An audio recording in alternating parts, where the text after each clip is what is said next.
what is your ideal customer's dream in light of what I've shared with you guys? I can take that. Who was that? Was that Steven? Yeah, Steven. My customer's dream is that they've been coaching or consulting for a long, long time, making barely, making ends meet. They have an okay business, but now they want to up their game and have a $10,000 course, whether it's a coaching or consulting. And just the logical next step of, hey, right now I'm making, 5 figures. I want to get it to 6 figures plus. Gotcha. So they've got a monetary goal. Do you think there's any dream related to the status that comes with that? Is it financial gain primarily? I think it's a combination of financial gain and also being able to help more people.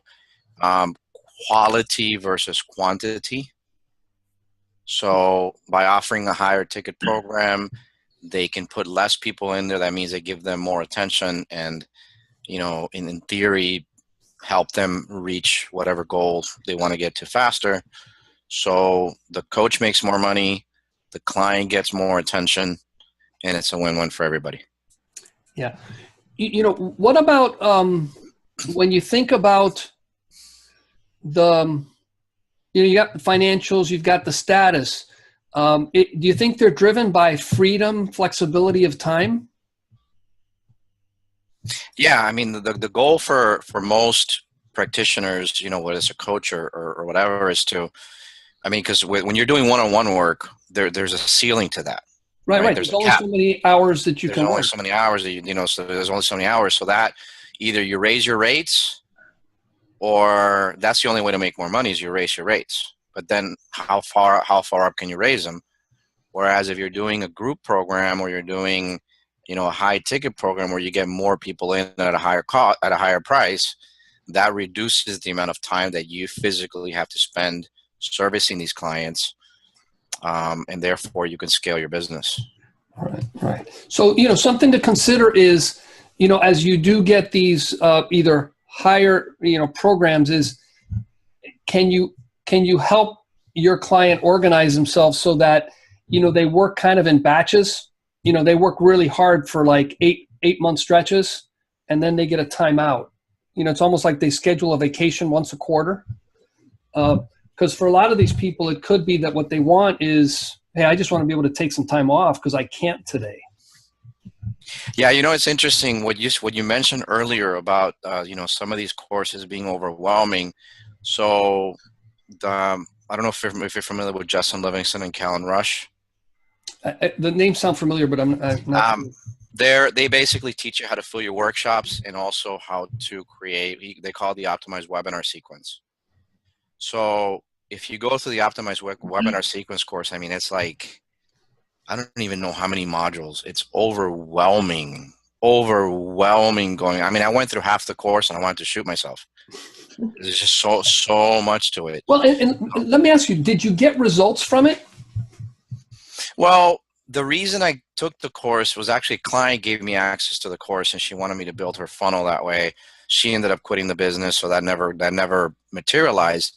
But what I realized is it's so much work just to get, because it's a webinar along with if you're familiar with the product launch formula, your PLC 1, 2, 3, and setting and creating your emails and doing all this stuff. And it's sort of a do-it-yourself thing. And what I came to realize is that very few people who take that course actually do it because they want to do it themselves. Rather, hey, go hire a copywriter, do all the copy for the for the script and for the landing pages and all the web pages, right? Go get yourself a web developer that understands marketing. Not that's just a web developer. That's a huge thing. People, I'm gonna go get some guy from the Philippines, charge me $6 an hour. Right. So a course that gave you the how to hire a copywriter, how to get a web developer, as opposed to let me give you 100 things you can do yourself, might get better reviews from their users. And that's part of developing this thing, is how do I make this easy where the person doesn't have to like go through all these modules and do all this stuff. So yeah, thank you for that. Cool. Yeah, that will help is say, hey guys, from the get-go, set the frame is like, hey, don't do this yourself. Right. Go out there and get a copywriter. Okay. I see Elizabeth, you're raising your hand and not the Zoom hand. Oh, I don't know how to raise the Zoom hand. I'm sorry. No, but perfect. That's the protocol I asked you to use. Oh, okay. I can see the hands. I just wanted to, after Steve was done, wanted to. Yeah, go ahead. Oh, okay. A lot of people come to me wanting to heal grief, some sort of a grief, and enhance their creativity and their peace and their laughter, and connect more deeply with their vision and their voice and a kind of a spiritual essence for themselves. And some of the hard, when I was mentoring years ago, I did have definite people who, changed jobs, got better jobs, they moved, they, things very specifically happened for them. But, I talk about the journaling and the enhancing creativity, your laughter, your peace, a way to heal yourself. And that's what I'm selling. I don't know. It's usually pretty soft, because I'm not a person who's saying you're going to make $1 zillion after this. Yeah. People have had things like that that happen to them, but it's not like a direct thing. It's not something I can promise. Right. And by the way, I run into a lot of folks that are in your, I like to say softer space where the benefits are vague. But here's the thing. I didn't wake up this morning and said, you know what? I need to find myself someone who can help me learn to journal. Because if I journal today, journaling is a feature that gets me to some end, right? Right. Part of my thing is that somebody said to me a couple of years ago, the people who are looking for you don't know they're looking for you. That's the problem we're trying to really address, because think of it this way, and that's where niching comes into play, because if I come up and I start selling serenity, people aren't buying serenity, right? but they might be buying, how to not go nuts when I'm caring for my, Alzheimer's mother.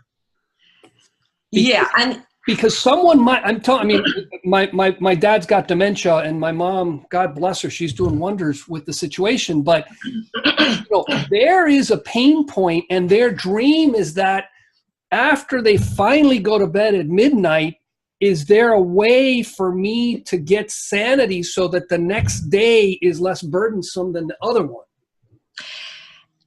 It's a great audience, and I also thought about it for 4 months. I'm just picking one because I know because I don't want to work with that audience particularly anymore. But it's a great audience. But I hear you. Yeah. My point is the difficulty that, and by the way, it's a really good example because you pick something that most people kind of roll their eyes and it's like, please, but if you can find a micro niche of people who need some specific solution that your journaling or whatever it is gets them to, the key is that's your in. Now you become a leader in that space and you can broaden that. I would really like to work with the women who are leaders in their field to help them de-stress and to, it's stress reduction.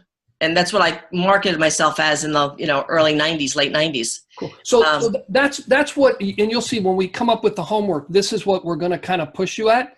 But by the way, be careful with that one because, maybe you start becoming a beer distributor. A what? A beer distributor. If I want to de-stress after work. It's fine with me. Or red wine in George's case. But it's interesting for us to think about all the absurd competitors that we have. Because if I can tap into why is it that I'm dying to have a drink today? What is the motivator? It sounds a little funky, but you're kind of competing with, let me stop at the bar on the way home tonight. Yeah. So those are the kind of things we want to consider in our marketing.